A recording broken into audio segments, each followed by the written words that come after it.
السلام علیکم dear readers, کیسے ہیں آپ سب لوگ؟ امید کرتی ہوں آپ سب لوگ خیریت سے ہوں گے۔ تو آج میں آپ لوگوں کے ساتھ ایک اور اچھا سا ناول لے کے آئی ہوں جو انشاءاللہ تعالیٰ آپ لوگوں کو پسند آئے گا۔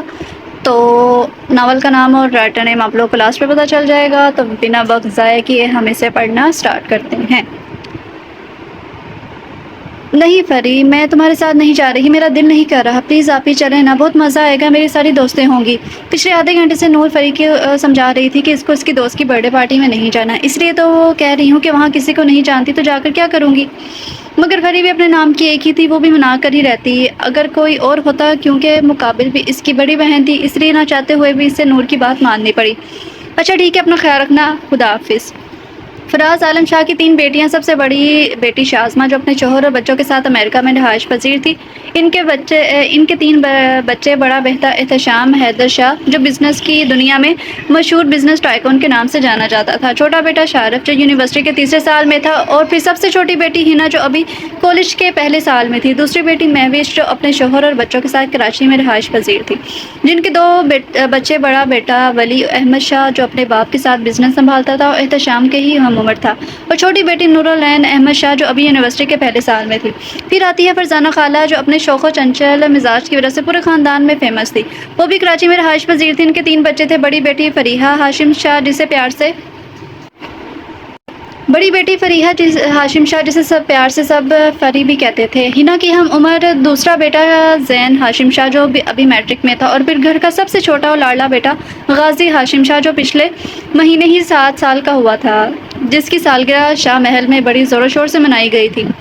نور اٹھ جاؤ، کب تک سوتی رہو گی، سورج کب کا نکل آیا ہے اور یہ لڑکی ابھی تک سو رہی ہے۔ نورالعین، اب تم نہ اٹھی تو اچھا نہیں ہوگا اماں، بس 5 منٹ، کیا کروں میں اس لڑکی کا۔ مہوش بیگم اسے اچھی گھوری سے نواز کے نیچے چلی گئی تھی۔ اماں جلدی ناشتہ لگا دیں، مجھے یونیورسٹی کے لیے نکلنا ہے۔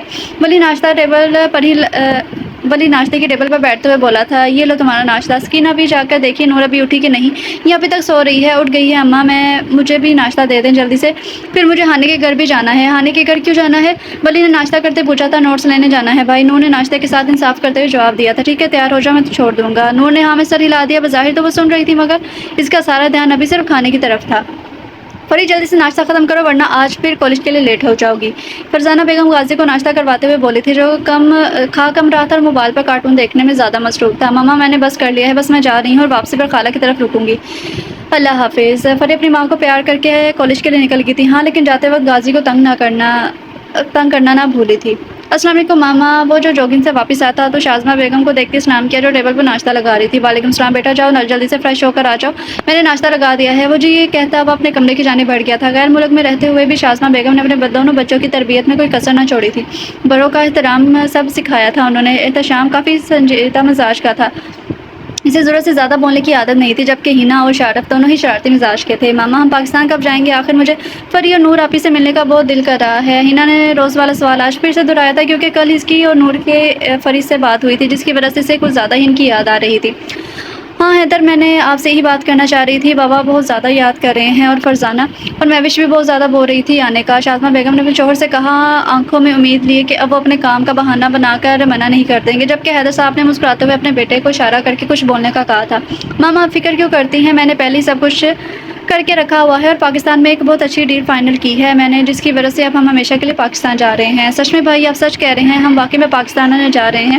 ہنا کا تو مانو جیسے خوشی کا کوئی ٹھکانہ ہی نہیں رہا تھا۔ یہ سننے کے بعد میں ابھی فری اور نوراپی کو فون کر کے بتاتی ہوں۔ ارے میری ماں، رک جا، انہیں سرپرائز دیں گے نا پاگل، شارف نے اپنی بہن کی عقل پر ماتم کرتے ہوئے کہا تھا، اسے روکا کہیں وہ ان کا سرپرائز ہی خراب نہ کر دے، اور ہنا سے کوئی بات بھی نہیں تھا کہ وہ ایسا کر بھی سکتی تھی۔ بھائی میں پاگل نہیں ہوں، ہنا نے برا سا منہ بناتے ہوئے اسے بتانا ضروری سمجھا تھا۔ ہاں تم پاگل تھوڑی ہو، تم تو پاگلوں کی سردارنی ہو بھائی۔ ہنا نے معصومیت کی انتہا کرتے ہوئے احتشام کی طرف دیکھا، کیونکہ اسے پتا تھا کوئی اس کا ساتھ دے یا نہ دے، اس کا بڑا بھائی اس کا ساتھ ضرور دے گا۔ شارف بس کرو، میری گڑیا کو زیادہ تنگ مت کرو۔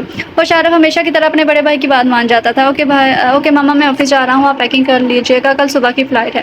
وہ انہیں ہدایت دیتا ہوا باہر کی جانب بڑھ گیا تھا۔ کالج کے بعد فری سیدھا اپنی خالہ کے گھر آ گئی تھی اور اس کا ارادہ یہیں رکنے کا تھا۔ رات فرزانہ بیگم اپنی بہن کے گھر آ گئی تھی، تبھی شازمہ کی بھی کال آ گئی تھی۔ ان کا آنے کا سن کر تو مہوش اور فرزانہ جیسے پھولے نہیں سما رہی تھی، لیکن شازمہ نے بچوں کو بتانے سے منع کیا تھا کہ وہ انہیں سرپرائز دینا چاہتی ہیں، اور انہیں یہ بھی کہا تھا کہ وہ لوگ شاہ محل ہی آئیں گے تو سب وہیں آ جائے۔ شازمہ اور فرزانہ کو تو صبح تک کا انتظار بھی لمبا لگ رہا تھا۔ 10 سال بعد ان کی بہن واپس آ رہی تھی تو ظاہر ہے خوشی تو ہونی ہی تھی نا۔ مما میری ریڈ والی ہوڈی کا نہیں مل رہی. شارف نے تقریباً چیختے ہوئے اپنی ماں کو آواز لگائی تھی جسے آج اگر اس کی یہ چیز نہ ملی تو قیامت آ جائے گی. شازمہ بیگم جب شارف کے کمرے میں گئی تو کمرے کا حال دیکھ کر تو ان کے 14 طبق روشن ہو گئے تھے. یا میرے خدا، یہ کمرے کا کیا حال بنا رکھا ہے تم نے شارف؟ ہم پاکستان جا رہے ہیں، میدان جنگ پر نہیں. شازمہ بیگم کو اچھا خاصا غصہ آ گیا تھا اپنے بچے پر جو ابھی تھوڑی دیر پہلے ہی کمرہ صاف کر کے گئی تھی. پھر غصہ آنے کا جواز تو بنتا ہی تھا. مما اب ایسی بھی کوئی بات نہیں ہے. وہ اپنے معصوم بچے پر اتنا غصہ کرنا صحت کے لیے صحیح نہیں ہے. شارف بنا کوئی اصل یہ اپنی ماں کے گال پر پیار کر کے باہر بھاگ گیا تھا کیونکہ اسے پتا تھا اگر رک جاتا تو اس کی ماں صحیح سے پھینٹی لگاتی اس کی. ابھی وہ کمرہ صاف کروا کر نیچے ہی اتری تھی کہ سامنے احتشام کو کھڑے دیکھا تھا. اس کے پاس ہی چل دی تھی. ماما پیکنگ ہو گئی ہے ساری؟ 4 بجے کی فلائٹ ہے، ہمیں تھوڑی دیر بعد نکلنا ہے. اب تیار ہو جائیں اور شارف اور ہنا کو بھی بول دیں. ٹھیک ہے میں بول دیتی ہوں انہیں. تم بھی تیار ہو کر آ جاؤ. میں تمہارے بابا کو دیکھوں ذرا، میں ان سے کچھ چیزیں منگوائی تھی وہ لائے ہیں یا نہیں. احتشام اپنی ماں کے انداز میں مسکرا دیا جو بظاہر تو غصہ دکھا رہی تھی مگر لہجے میں محبت صاف ظاہر ہو رہی تھی. وہ لوگ اس وقت جناح ایئرپورٹ پر تھے. 10 سال بعد اپنے وطن واپس آ کر ایک الگ ہی خوشی ہو رہی تھی. شازمہ بیگم نے کسی کو بھی ایئرپورٹ آنے سے صاف منع کر دیا تھا. ان کا کہنا تھا کہ وہ سب کو سرپرائز دینا چاہتی ہیں. فرزانہ اور مہوش کے علاوہ گھر میں کسی کو بھی ان کی آمد کی خبر نہیں تھی. بس انہوں نے ایڈریس سینڈ کر دیا تھا. مہوش اور فرزانہ شام میں ہی اپنے شوہروں کے ساتھ شاہ محل میں آ گئی تھی. بچے چونکہ کالج اور یونیورسٹی گئے ہوئے تھے اس لیے وہ ساتھ نہ آ سکے. مہوش اور فرزانہ جو کب سے اپنی بہن کے انتظار میں ہلکان ہوئے جا رہی تھی بیل بجتے ہی دروازے کی طرف لپکی تھی. 10 سال بعد اپنی بہن کو گلے لگا کر تینوں کی آنکھوں میں آنسو آ گئے تھے. فراز عالم شاہ کو تو اپنی بڑی بیٹی کو دیکھ کر خوشگوار حیرت ہوئی تھی اور بیٹی بھی اپنے باپ سے مل کر بے حد خوش ہوئی تھی. پیچھے کھڑے احتشام، شارف اور ہنا کو دیکھ کر تو انہیں یقین ہی نہیں آ رہا تھا کہ اپنے نواسے نواسی کو دیکھ کر یہ وہی 10 سال پہلے والے چھوٹے بچے تھے جو اب چھوٹے تو بالکل بھی نہیں لگ رہے تھے. لاؤنج میں بیٹھے سب چائے سے لطف اندوز ہو رہے تھے، باتوں میں مصروف تھے. تھوڑی دیر پہلے ولی بھی آفس سے آ گیا تھا. سامنے اپنی بڑی خالہ کو دیکھ سے بھی خوشگوار حیرت ہوئی تھی. مرد حضرات کی تو سیاست کی باتیں چل رہی تھی جنہیں سن کر شارف کے کان پک چکے تھے جبکہ فراز صاحب اپنی نواسی کے ساتھ نہ جانے کون سی باتیں کرنے میں مصروف تھے اور فرزانہ، مہوش اور شازمہ تو اپنی ہی باتوں میں مصروف تھی. آنی فری اور نور آپی کب آئیں گے؟ ہنا جو کب سے فریوں کا انتظار کر رہی تھی فرزانہ بیگم سے آخر پوچھ ہی لیا تھا. ہاں بھائی اتنی دیر ہوگی ہے، بچیاں اب تک آئی کیوں نہیں؟ کہاں ہیں یہ دونوں؟ ویسے شازمہ بیگم نے بھی فکر مند لہجے میں پوچھا تھا.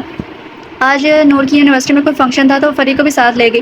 تھوڑی دیر پہلے ہی میں نے فری کو کال کیا تھا، وہ کہہ رہی تھی کہ بس نکل رہے ہیں، اب تک تو پہنچنے والی ہوں گی. فرزانہ بیگم نے انہیں تفصیل سے بتایا تاکہ وہ پریشان نہ ہو. ابھی وہ سب باتوں میں ہی مصروف تھے تبھی گھر کی بجلی بھی چلی گئی تھی. باہر کھڑی نور اور فریحہ بیل بجاتی رہی مگر لائٹ جلنے کی وجہ سے بیل بھی بند ہو گئی تھی. یا اللہ، پاکستان کی بجلی کا کچھ نہیں ہو سکتا. فرزانہ بیگم ہمیں بجلی والوں کو اچھی خاصی صلاحیتیں سنانے کے بعد بولی تھی. ارے مگر یہ کیا، باہر تو لائٹ آ رہی ہے، شاید ہمارے گھر کی بجلی گئی ہے. مہوش بیگم باہر سے آتی جگمگاتی روشنیوں کو دیکھ کر بولی تھی. آپ لوگ بیٹھے، میں چیک کرتا ہوں. ولی کہتے ہوئے اٹھا تھا. میں بھی چلتا ہوں ساتھ. احتشام بھی ولی کے ساتھ جانے لگا جب شارف بولا بھائی میں بھی آتا ہوں آپ لوگوں کے ساتھ. ہم لائٹ چیک کرنے جا رہے ہیں شارف، پکنک پر نہیں جا رہے. جہاں احتشام کی بات سن کر سب ہنسنے لگے تھے وہیں شارف اپنی بے عزتی ہونے پر برا سا منہ بنا کر دوبارہ صوفے پر بیٹھ گیا تھا. یہاں تو سب ہی ٹھیک لگ رہا ہے، شاید میں نے سوئچ میں کوئی مسئلہ ہو. تم لوگ کو میں دیکھ کر آتا ہوں، اگر لائٹ آئے تو مجھے بتانا. ولی احتشام کو بول کر مین سوئچ کی طرف بڑھ گیا تھا جب اسے اپنے پیچھے سے کسی لڑکی کی آواز سنائی دی. شاید وہ یہی آ رہی تھی. دروازہ کیوں نہیں کھول رہا کوئی؟ کیا سب کان میں ہینڈ فری لگا کے بیٹھے ہیں؟ آپ ہی بس کر دو، بیل کو بجا بجا کر تم نے اس کا گلا دبا دیا ہے. چلو پیچھے والے دروازے سے اندر چلتے ہیں. وہ دونوں پچھلے آدھے گھنٹے سے دروازے پر کھڑے ڈور بیل بجا رہے تھے. لائٹ جانے کی وجہ سے ڈور بیل بھی بند ہو گئی تھی جس کی وجہ سے کسی کو بھی آواز نہ آ رہی تھی. حد ہے، مطلب اپنے ہی گھر میں چوروں کی طرح گھسنا پڑ رہا ہے. نور چڑھ کر بولی تھی جب اسے اپنے اور فری کے علاوہ کسی اور کی موجودگی کا احساس ہوا تھا. احتشام ابھی ولی کا انتظار کر ہی رہا تھا جب نور کی بات سن کر اس کی ہنسی چھوٹ گئی تھی. اندھیرے کی وجہ سے نور اسے دیکھ نہ سکی جبکہ احتشام اس کے مقابل کھڑا اس کا چہرہ صاف دیکھ سکتا تھا. اس کی نظر جب نور کے چہرے پر پڑی تو اسے ایسا لگا جیسے آسمان سے کوئی پری اتری ہوئی ہو. صاف رنگت، انابی ہونٹ، بری آنکھیں، چہرے پر بے حد معصومیت لی وہ چھوٹی سی لڑکی احتشام حیدر شاہ کے دل کو ہلا گئی تھی.